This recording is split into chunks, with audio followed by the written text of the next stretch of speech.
நவராத்திரியின் 6வது நாள் நாம காத்யாயனி தேவியை வழிபடுறோம். வணக்கம், this is loom and love by JP. Katyayani சக்தியின் மிக வலிமையான ரூபமாக கருதப்படுறாங்க.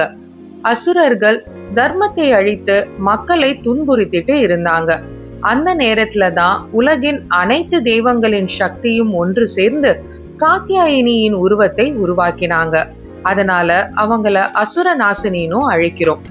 தேவி சிங்கத்தில் அமர்ந்து கையில் வாள், திரிசூலம், கமண்டலம் ஆகியவற்றுடன் தைரியமும் கருணையும் ஒரு சேர வெளிப்படுத்துறாங்க. நவராத்திரியின் 6வது நாள் கிரே கலர் அணிவது மிகவும் சிறப்பானதாக கருதப்படுது.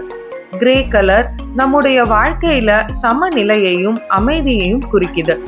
காத்யாயனி தேவி நமக்கு விரோதிகளை தாண்டும் தைரியத்தையும் மனதின் அமைதியையும் தருவாள் என நம்பப்படுது. Grey, the color of balance and tranquility, invokes goddess Katyayani's blessings for strength and inner peace. அழகழகான grey colour sarees and salwar suits வாங்க லூம் அண்ட் லவ்வை கான்டாக்ட் பண்ணி ஆர்டர்ஸை பிளேஸ் பண்ணிக்கோங்க. Thank you. Happy Navratri to all.